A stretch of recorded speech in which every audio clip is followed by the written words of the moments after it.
So we are going to go over a fern life cycle, going over the same stages that we talked about, but with illustrations of the plants.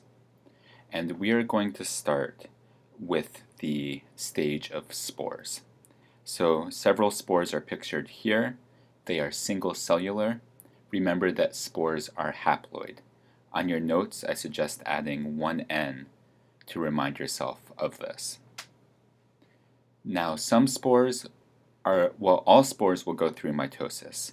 And when they do, some of those spores are going to result in a multicellular haploid generation that is female and will eventually make eggs. That's pictured down here. It's not showing lines, but this is probably thousands of cells. Other spores, when they go through mitosis, are going to create a multicellular haploid generation that is male and is going to make sperm. So the one that is male is called the male gametophyte, and the one that is female is called the female gametophyte.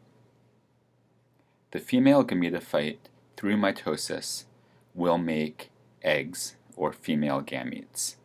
Those are going to stay attached to the female gametophyte. The male gametophyte is going to, through mitosis, make sperm, and the sperm are going to get splashed or swim to the female gametophyte, and they will then find their way to the eggs, and fertilization will occur.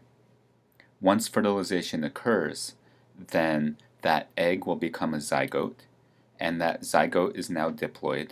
It will go through mitosis, and through mitosis, it will form a diploid multicellular generation, which you should remember is called the sporophyte.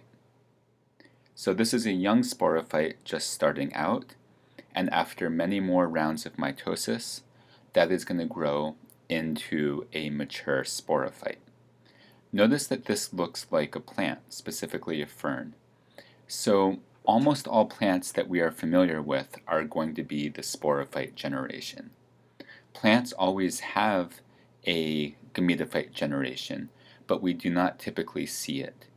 And if you go outside, then the grass or plants with flowers or trees or ferns, those are all sporophyte generations.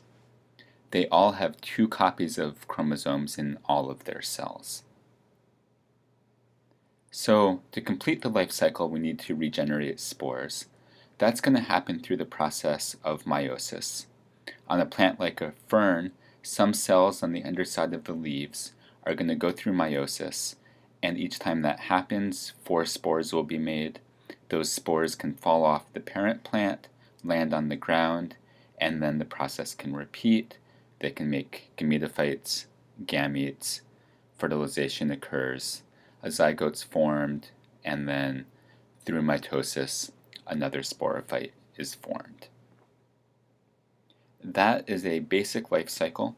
We will see a slight variation of this when we look at the bryophytes. Everything will be the same, except in the bryophytes we will see that the sporophyte is small and the gametophytes are large. That's the only kind of plant where the gametophyte is bigger than the sporophyte.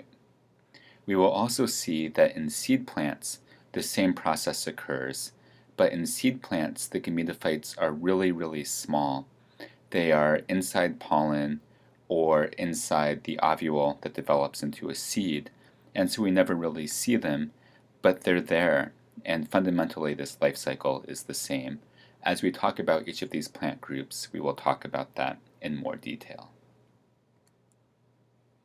So we will end with some important points about sexual life cycles.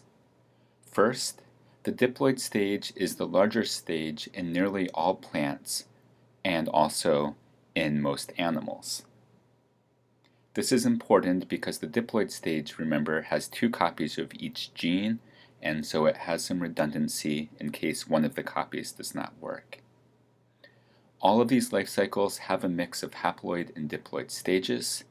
They all require mitosis, meiosis, and fertilization.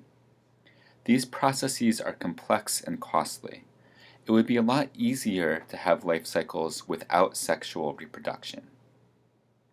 We can infer from this that the maintenance of sexual reproduction in plants and animals is an indication of the evolutionary importance of having genetic variation.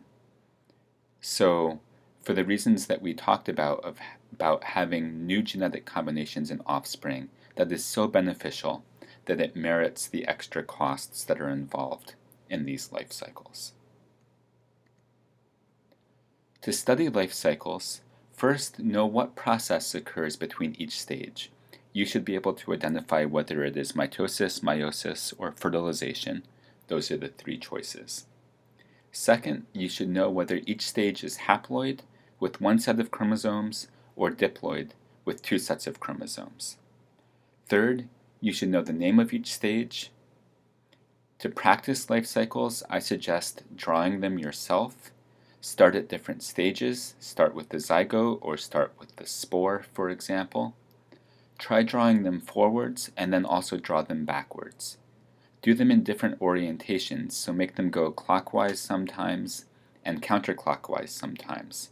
If you can achieve that, then you will know that you truly understand them.